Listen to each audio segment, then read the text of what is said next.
नमस्कार मित्रांनो, आपल्या सगळ्यांचं स्वागत आहे आपल्या या यूट्यूब चॅनलवर. आज आपण बघणार आहोत महा-टी-ई-टी संदर्भातील मानसशास्त्र या विषयाचे अत्यंत उपयुक्त प्रश्न. तर चला सुरू करूया. बालविकासाचा अभ्यास कोणत्या शास्त्रात केला जातो? अ. शिक्षणशास्त्र, ब. समाजशास्त्र, क. मानसशास्त्र आणि ड. अर्थशास्त्र. याचं योग्य उत्तर आहे क. मानसशास्त्र. प्रश्न दुसरा, शिक्षण मानसशास्त्र म्हणजे काय? तर शिक्षकांचे वर्तनशास्त्र, ब. विद्यार्थ्यांचा शिकण्याच्या प्रक्रियेचा अभ्यास, क. शाळेच्या व्यवस्थेचा अभ्यास, ड. वर्गातील शिस्तीचा अभ्यास. तर याचं योग्य उत्तर आहे ब. विद्यार्थ्याच्या शिकण्याच्या प्रक्रियेचा अभ्यास. प्रश्न क्रमांक 3, मनुष्य हा समाजप्रिय प्राणी आहे असे कोणी म्हटले आहे? अ. फ्रायड यांनी, ब. ॲरिस्टॉटल यांनी, क. पियाजे यांनी आणि ड. आहे स्किनर यांनी. तर याचं योग्य उत्तर आहे ब. ॲरिस्टॉटल यांनी. चौथा प्रश्न, विकास म्हणजे काय? तर अ. उंची व वजन वाढणे, ब. शिकण्याची प्रक्रिया, क. शारीरिक, मानसिक, सामाजिक प्रगतीची एकत्रित प्रक्रिया आणि ड. आहे केवळ शारीरिक बदल. तर याचं योग्य उत्तर आहे क. शारीरिक, मानसिक, सामाजिक प्रगतीची एकत्रित प्रक्रिया. प्रश्न क्रमांक 5, बाल विकासावर सर्वाधिक प्रभाव कोणाचा पडतो? अ. शिक्षकाचा, ब. वातावरणाचा, क. शाळेचा आणि ड. मित्रांचा. तर याचं योग्य उत्तर आहे ब. वातावरणाचा. प्रश्न 6, विकास हा आयुष्यभर चालणारा प्रक्रिया आहे असे कोण म्हणाले? म्हणजेच विकास हे आयुष्यभर चालणारी प्रक्रिया आहे असे कोण म्हणाले? अ. नंबर आहे फ्रायड, ब. ऑप्शन आहे एरिक्सन, क. ऑप्शन आहे स्किनर आणि ड. आहे वॉटसन. तर याचं योग्य उत्तर आहे ब. एरिक्सन. 7वा प्रश्न, शिकणे म्हणजे अनुभवांमुळे घडणारा कायमस्वरूपी बदल असे कोणी म्हटले? अ. नंबर आहे पॅवलॉव, ब. ऑप्शन आहे हिलगार्ड, क. थॉर्नडाईक, ड. स्किनर. तर याचं योग्य उत्तर आहे ब. हिलगार्ड. शिकणे म्हणजे अनुभवामुळे घडणारा कायमस्वरूपी बदल असे हिलगार्ड यांनी म्हटलेले आहे. शिकण्याचा सिद्धांत ट्रायल अँड एरर कोणी मांडला? अ. ऑप्शन आहे पॅवलॉव, ब. आहे थॉर्नडाईक, क. आहे कोहलर, ड. आहे स्किनर. तर याचं योग्य उत्तर आहे ब. थॉर्नडाईक. थॉर्नडाईक यांनी ट्रायल अँड एरर हा सिद्धांत मांडलेला आहे. क्लासिकल कंडिशनिंग सिद्धांत कोणाचा आहे? अ. स्किनर यांचा, ब. पॅवलॉव यांचा, क. आहे वॅटसन यांचा, ड. थॉर्नडाईक यांचा. तर याचं योग्य उत्तर आहे ब. पॅवलॉव यांचा. पॅवलॉव या मानसशास्त्रज्ञाचा क्लासिकल कंडिशनिंग हा सिद्धांत आहे. ऑपरेंटंट कंडिशन सिद्धांत कोणाचा आहे?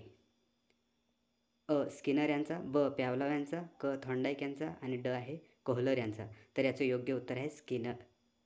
स्किनर यांचा ऑपरेंटंट कंडिशनिंग सिद्धांत आहे. IQ मानसिक वय भागेला कालगणन वय गुणिले 100 ही संकल्पना कोणी दिली? अ. आहे बिनेट यांनी, ब. आहे गार्डनर यांनी, क. आहे स्पिअरमन यांनी आणि ड. ऑप्शन आहे थॉर्नडाईक यांनी. तर IQ ही संकल्पना बिनेट यांनी दिलेली आहे.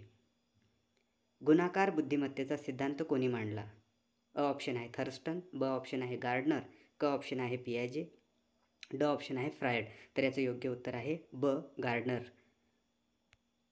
व्यक्तिमत्व म्हणजे काय? शारीरिक रचना, ब. आहे वर्तनाचा नमुना, क. ऑप्शन आहे दिसणे आणि ड. ऑप्शन आहे बुद्धिमत्ता. तर याचं योग्य उत्तर आहे ब. वर्तनाचा नमुना. व्यक्तिमत्व म्हणजे वर्तनाचा नमुना होय. ID, इगो, सुपर इगो ही संकल्पना कोणाची आहे? अ. ऑप्शन आहे फ्रायड, ब. ऑप्शन आहे एरिक्सन, क. ऑप्शन आहे पियाजे आणि ड. ऑप्शन आहे स्किनर. तर याचं योग्य उत्तर आहे फ्रायड. फ्रायड यांचे ID, इगो, सुपर इगो ही संकल्पना आहे.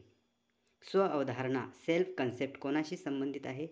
आत्मविश्वासाशी, बुद्धिमत्तेशी, व्यक्तिमत्वाशी की शिकण्याच्या गतीशी? तर याचं योग्य उत्तर आहे व्यक्तिमत्वाशी. 16वा प्रश्न आहे, अंतर्दृष्टी इनसाइट लर्निंग सिद्धांत कोणाचा आहे? अ. ऑप्शन आहे पियाजे, ब. ऑप्शन आहे कोहलर, क. आहे स्किनर आणि ड. आहे वॉटसन. तर याचा योग्य उत्तर आहे कोहलर यांचा. वर्तनवाद या विचारसरणीचा जनक कोण? अ. आहे वॉटसन, ब. ऑप्शन आहे पॅवलॉव, क. ऑप्शन आहे पियाजे आणि ड. ऑप्शन आहे स्किनर. तर याचं योग्य उत्तर आहे वॉटसन. वर्तनवाद या विचारसरणीचा जनक आहे वॉटसन. कॉग्निटिव्ह लर्निंगमध्ये भर दिला जातो. कॉग्निटिव्ह लर्निंगवर भर दिला जातो. अ. प्रतिक्रियेवर, ब. मानसिक प्रक्रियांवर, क. बाह्य वर्तनावर आणि ड. शारीरिक हालचालींवर. तर याचं योग्य उत्तर आहे मानसिक प्रक्रियांवर. कॉग्निटिव्ह लर्निंगचा भर हा मानसिक प्रक्रियांवर दिला जातो. बालक हे सक्रिय शिकणारे असते असे कोण म्हणाले? अ ऑप्शन आहे फ्रायड, ब ऑप्शन आहे पियाजे, क ऑप्शन आहे स्किनर आणि ड आहे वॉटसन. तर याचं योग्य उत्तर आहे पियाजे. पियाजे यांच्या मते बालक हे सक्रिय शिकणारे असते, असं पियाजे यांचं म्हणणं होतं. माहिती प्रक्रिया सिद्धांत इन्फॉर्मेशन प्रोसेसिंग थेरी कोणाशी संबंधित आहे? अ ऑप्शन आहे वॉटसन यांच्याशी, ब्रुनर यांच्याशी, स्किनर यांच्याशी की अँडरसन यांच्याशी. तर याचं योग्य उत्तर आहे ब्रुनर. माहिती प्रक्रिया सिद्धांत ब्रुनर यांच्याशी संबंधित आहे. प्रेरणा म्हणजे काय? बाह्यशक्ती, आतून येणारी ऊर्जा जी वर्तनाला दिशा देते, बुद्धिमत्ता की शिकण्याची प्रक्रिया. तर याचं योग्य उत्तर आहे आतून येणारी ऊर्जा जी वर्तनाला दिशा देते त्याला प्रेरणा असे म्हणतात. ड्राईव्ह रिडक्शन थेरी कोणाशी संबंधित आहे? अ स्किनर यांच्याशी, ब हुल यांच्याशी, क पियाजे आणि ड आहे एरिक्सन. तर याचं योग्य उत्तर आहे हुल. ड्राईव्ह रिडक्शन थेरी हुल यांच्याशी संबंधित आहे. 23वा प्रश्न आहे, हेरेर्ची ऑफ नीड्स सिद्धांत कोणी मांडला? अ फ्राईड यांनी, ब नंबर आहे मस्लो यांनी, क ऑप्शन आहे पियाजे यांनी आणि ड ऑप्शन आहे थॉर्नडाईक यांनी. तर याचं योग्य उत्तर आहे मस्लो यांनी. हेरार्ची ऑफ नीड्स हा सिद्धांत मस्लो यांनी मांडलेला आहे. मस्लोच्या सिद्धांतात सर्वात वर कोणती गरज येते?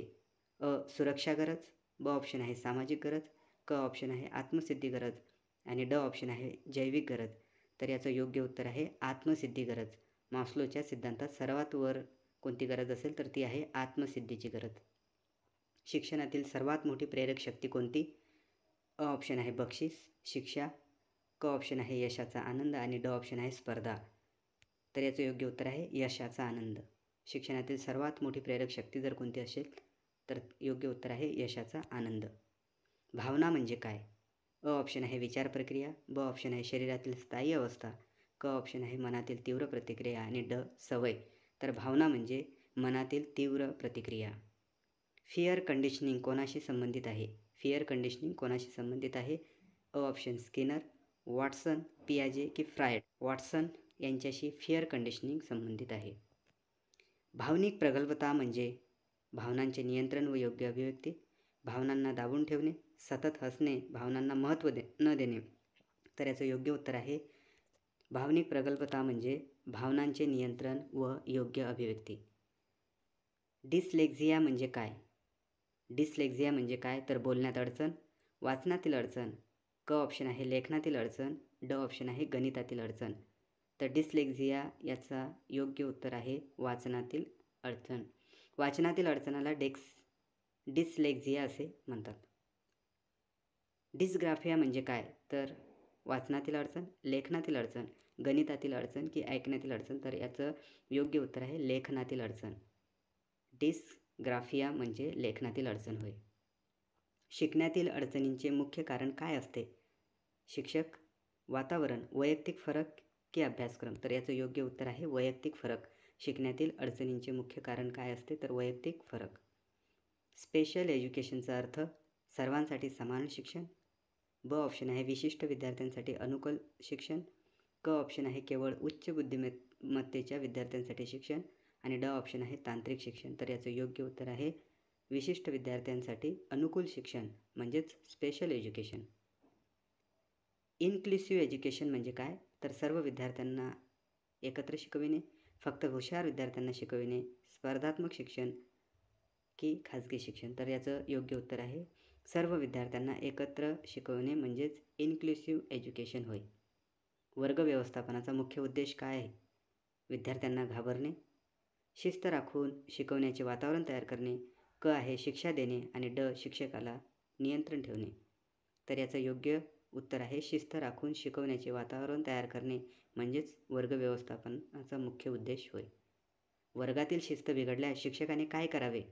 अ विद्यार्थ्यांना शिक्षा द्यावी, ब कारण शोधावे, क वर्ग सोडून जावे की ड ओरडावे. तर याचं योग्य उत्तर आहे कारण शोधावे. वर्गातील शिस्त जर बिघडत असेल तर शिक्षकाने कारण शोधायला हवे. पॉझिटिव्ह डिसिप्लिन म्हणजे काय तर शारीरिक शिक्षा, प्रेमपूर्वक मार्गदर्शन, क ऑप्शन आहे कठोर नियंत्रण आणि ड ऑप्शन आहे दडपशाही. तर पॉझिटिव्ह डिसिप्लिन म्हणजे प्रेमपूर्वक मार्गदर्शन, ब ऑप्शन बरोबर आहे. वर्गातील गोंधळ कमी करण्यासाठी काय करावे? अ विद्यार्थ्यांकडे दुर्लक्ष करावे, योग्य नियोजन व आकर्षक अध्यापन करावे, शिक्षा करावी की गप्प बसावे. तर वर्गातील गोंधळ कमी करण्यासाठी ब ऑप्शन योग्य नियोजन व आकर्षक अध्यापन करावे. मूल्यांकन म्हणजे काय? अ ऑप्शन आहे परीक्षा घेणे, ब ऑप्शन आहे शिकण्याचे परिणाम मोजणे, क ऑप्शन आहे विद्यार्थ्यांना शिक्षा देणे आणि ड ऑप्शन आहे उपस्थिती तपासणे. तर याचं योग्य उत्तर आहे शिकण्याचे परिणाम मोजणे म्हणजेच मूल्यांकन होय. फॉर्मेटिव्ह इव्हॅल्युएशन म्हणजे एकदाच होणारे मूल्यांकन, सतत चालणारे मूल्यांकन, अंतिम परीक्षा की मौखिक परीक्षा. तर फॉर्मेटिव्ह इव्हॅल्युएशन म्हणजे ब ऑप्शन सतत चालणारे मूल्यांकन. समेटिव्ह इव्हॅल्युएशन म्हणजे काय? तर शैक्षणिक वर्षाच्या शेवटी होणारे मूल्यांकन, ब ऑप्शन आहे दररोज मूल्यांकन, क ऑप्शन आहे मौखिक मूल्यांकन, ड ऑप्शन आहे समवयस्क मूल्यांकन. समेटिव्ह इव्हॅल्युएशन म्हणजे शैक्षणिक वर्षाच्या शेवटी होणारे मूल्यांकन. डायग्नोस्टिक टेस्ट कशासाठी घेतली जाते?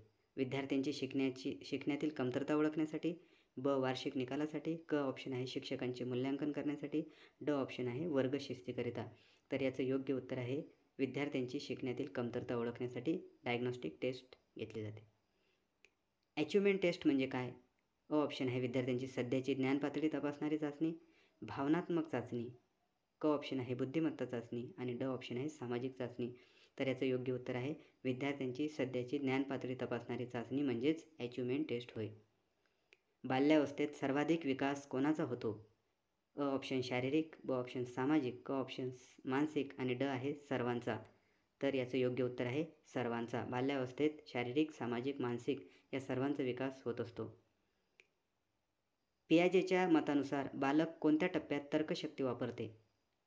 अ sensory motor, pre operational, concrete operational आणि फॉर्मल ऑपरेशनल. तर याचं योग्य उत्तर आहे कॉन्क्रीट ऑपरेशनल. पियाजेच्या मतानुसार बालक कॉन्क्रीट ऑपरेशनल या टप्प्यात तर्कशक्ती वापरतो. एरिक्सनच्या आयडेंटिटी वर्सेस रोल कन्फ्युजन हा टप्पा कोणत्या वयात येतो? बाल्यावस्थेत, किशोरावस्थेत, प्रौढावस्थेत की ड वृद्धावस्था. तर याचं योग्य उत्तर आहे किशोरावस्था. किशोरावस्थामध्ये एरिक्सनच्या आयडेंटिटी वर्सेस रोल कन्फ्युजिंग हा टप्पा येत असतो असं म्हणणं आहे. प्ले वे मेथड कोणासाठी उपयुक्त आहे? अ ऑप्शन आहे बालकांसाठी, ब ऑप्शन आहे प्रौढांसाठी, क ऑप्शन आहे उच्च शिक्षणासाठी आणि ड आहे शिक्षक प्रशिक्षणासाठी. तर याचं योग्य उत्तर आहे बालकांसाठी. Play way method. बालकाचे वर्तन समजून घेण्यासाठी सर्वात उपयुक्त पद्धत कोणती? निरीक्षण पद्धत, प्रश्नोत्तर पद्धत, सर्वेक्षण पद्धत, ड ऑप्शन आहे मुलाखत पद्धत. तर याचं योग्य उत्तर आहे निरीक्षण पद्धत. बालक शिकते कशातून सर्वाधिक? बालक कशातून सर्वाधिक शिकते असा प्रश्न आहे तो. तर पुस्तकातून, ऐकून, क ऑप्शन आहे अनुभवातून आणि ड शिक्षकांकडून. तर याचं योग्य उत्तर आहे अनुभवातून. बालक सर्वाधिक अनुभवातून शिकत असतो. बालकाच्या भाषा विकासासाठी सर्वात आवश्यक घटक कोणता? तर अ ऑप्शन आहे शाळा, वातावरण व संपर्क, क ऑप्शन आहे शिक्षक आणि ड आहे बुद्धिमत्ता. तर याचं योग्य उत्तर आहे वातावरण व संपर्क. ऑब्झर्वेशन पद्धतीचा मुख्य लाभ काय आहे? तर अ ऑप्शन आहे कृत्रिम माहिती मिळते, प्रत्यक्ष वर्तन समजते, वेळ वाया जातो, ड ऑप्शन आहे कल्पनांवर आधारित निकाल. तर या ऑब्झर्वेशन पद्धतीचा मुख्य लाभ काय आहे? तर प्रत्यक्ष वर्तन समजते. तर ठीक आहे मित्रांनो, अशा प्रकारे आज आपण मानसशास्त्र या विषयाचे TET म्हणजेच TET एक्झामसाठी अत्यंत महत्त्वाचे प्रश्न बघितले. जर आपणास हा व्हिडिओ आवडला असेल तर व्हिडिओ लाईक करा, शेअर करा आणि आपल्या या क्रिएटिव्ह टीचर यूट्यूब चॅनलला सबस्क्राईब करा. जर आपण कमेंट केली तर असेच मानसशास्त्र विषयाचे 30 पैकी 30 मार्क्स मिळवून देण्यासाठी आपण पुढच्या सिरीजमध्ये अजून प्रश्न घेणार आहोत, ज्या आधारावर हे प्रश्न आपल्या परीक्षेला येतील आणि आपल्याला जास्तीत जास्त मानसशास्त्र या विषयाचे मार्क्स मिळतील. तर भेटूया परत एकदा पुढच्या व्हिडिओमध्ये. धन्यवाद.